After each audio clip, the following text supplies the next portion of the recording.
Right, hi y'all.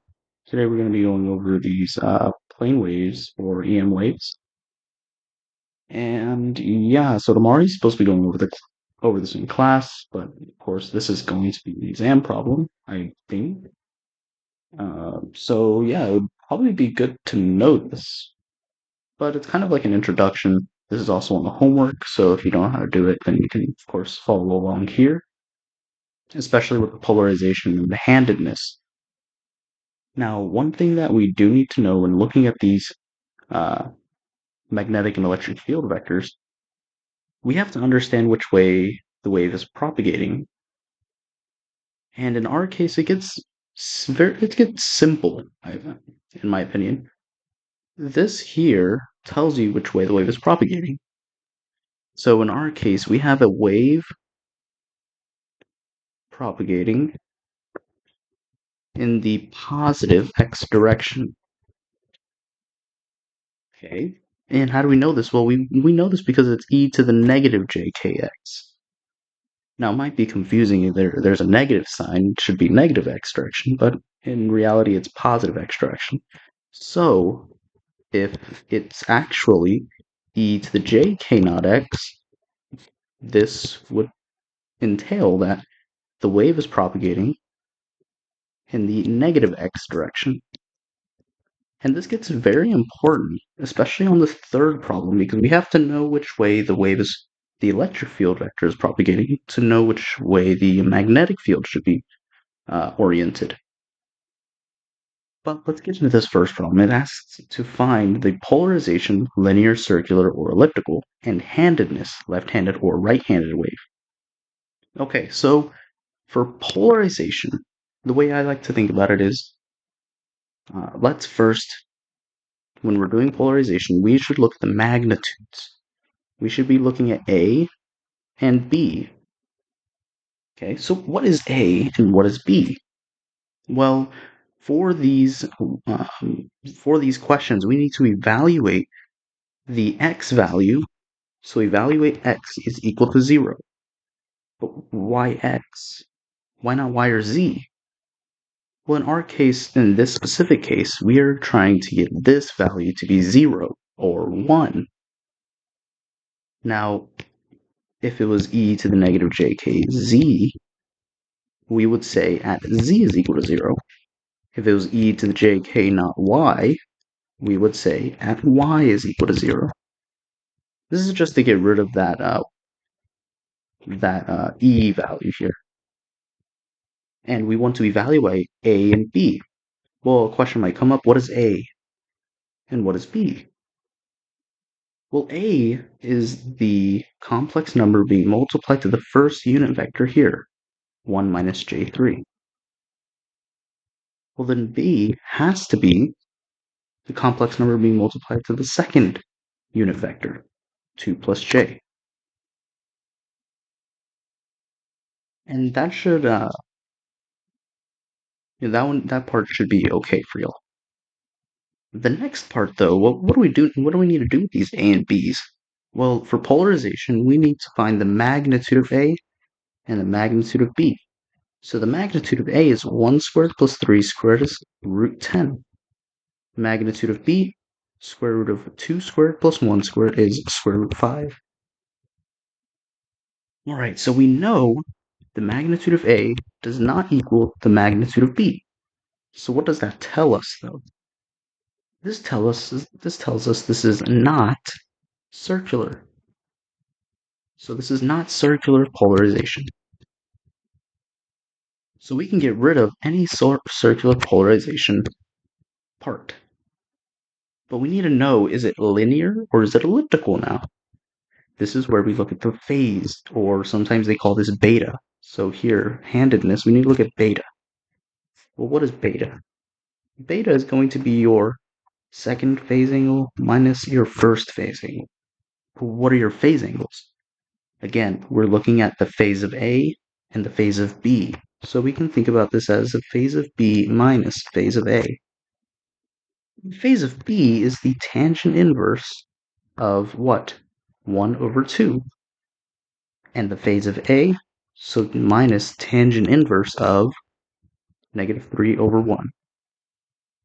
And in degrees, this should give us, if I can put in my calculator real quick, this will give us 98.13 degrees.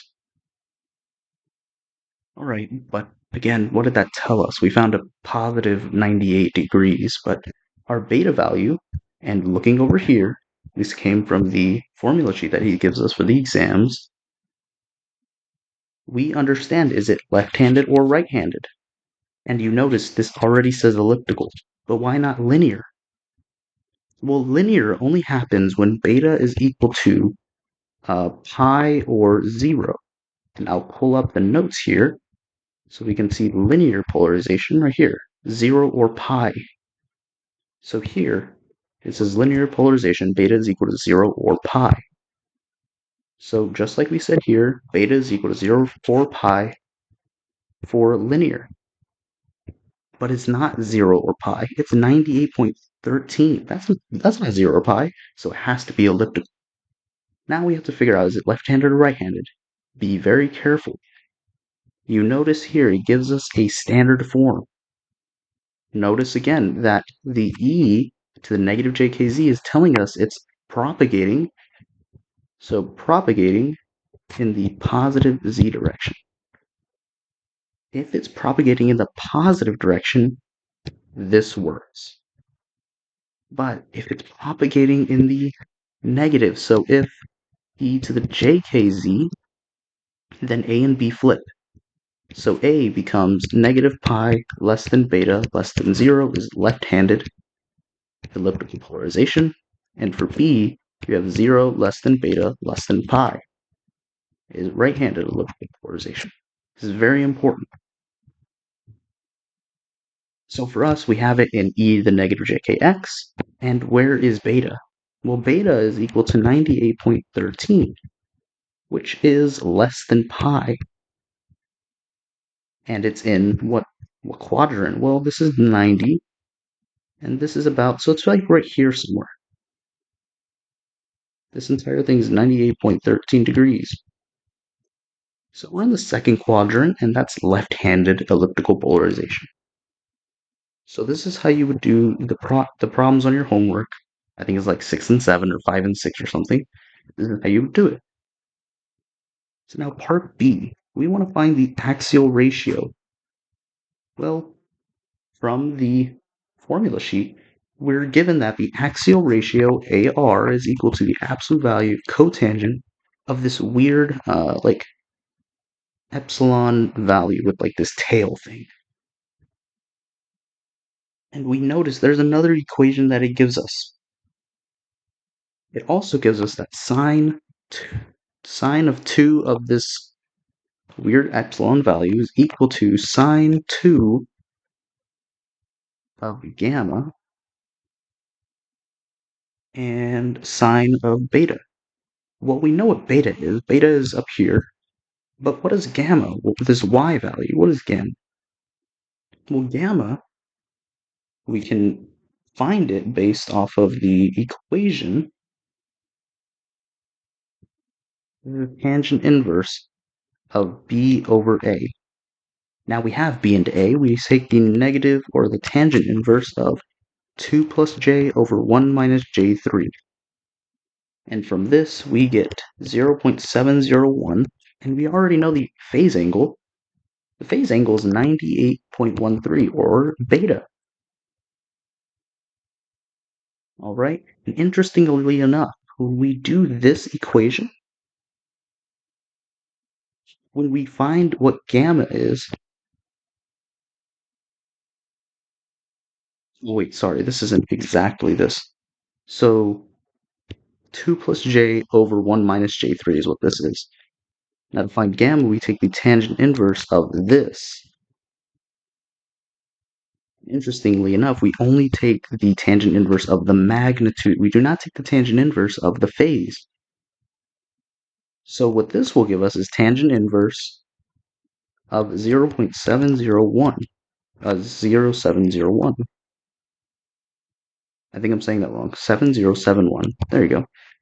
This is equal to 35.26, again, degrees.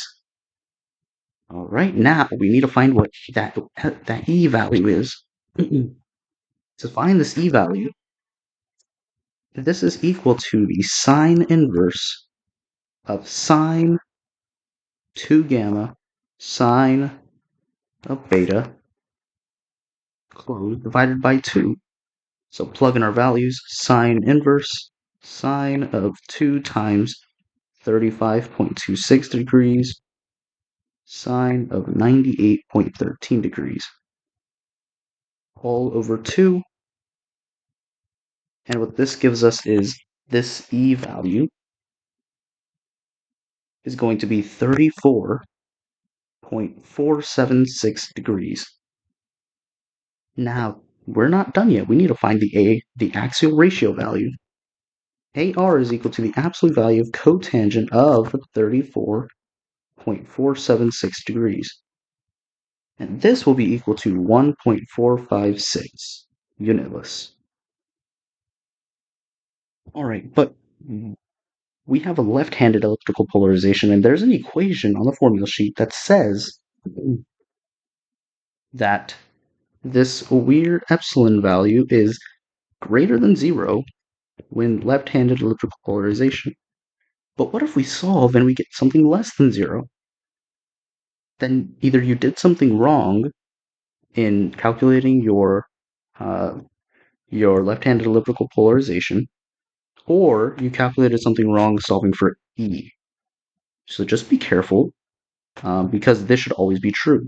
And it's the same thing if it's less than 0, it should be right-handed elliptic polarization. All right, so now this gets rid of A and B, so all it asks for, and now we're looking at C. C is asking for the magnetic field vector for this plane wave.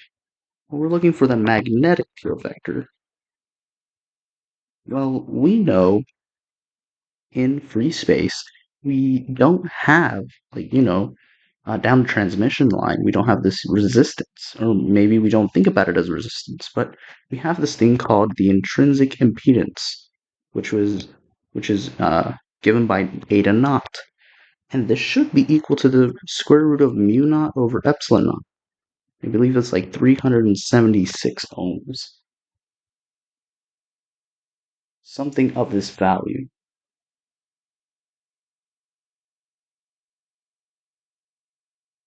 So what do we do with this? Well, we know that H is equal to, so E is equal to, what is it, 1 over eta naught H. I believe that's right. Just make sure of that one more time. Yes, that's right. Okay. So E is equal to 1 over eta naught, or this intrinsic impedance, times the H vector, the magnetic field vector. But how does, how does E become H?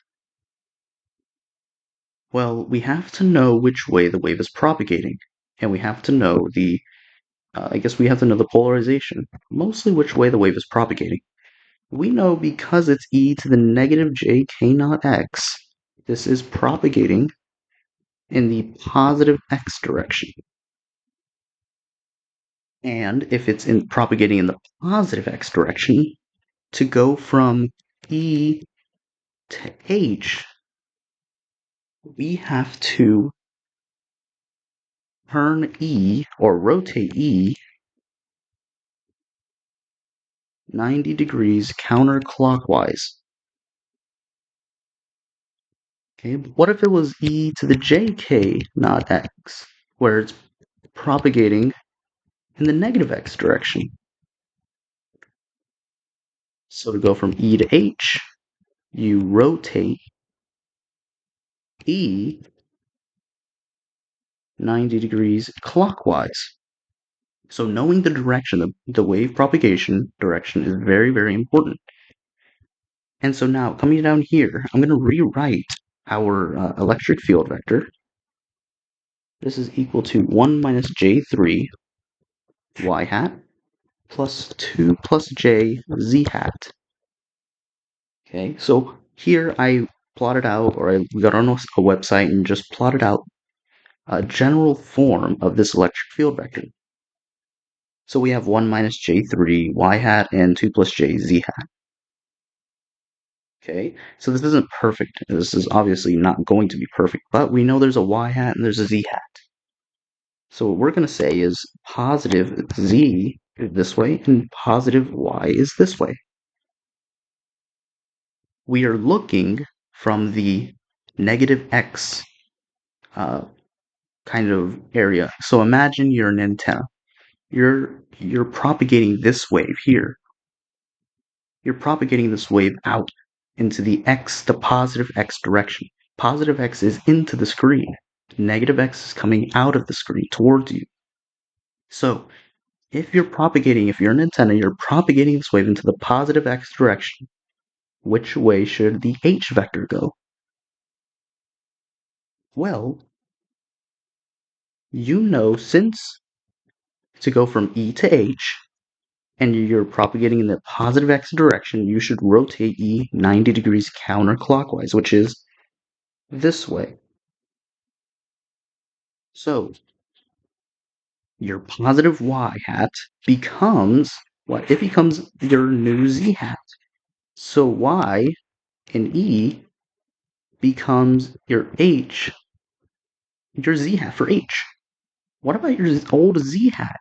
So your E field vector z hat will become H field vector. Well, this looks like negative y. So it's a negative y hat. So what you're going to notice is, remember, your E field and your H field must be orthogonal or perpendicular to each other.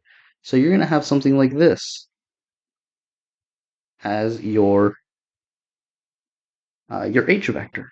Something like this. Of course, the magnitude should be the same, but your phase is going, or not your phase, but you're rotating 90 degrees counterclockwise. So knowing this, H vector is 1 over eta naught 1 minus j3, the complex vector doesn't change, but y becomes z. And you do plus 2 plus j, and your z becomes negative y.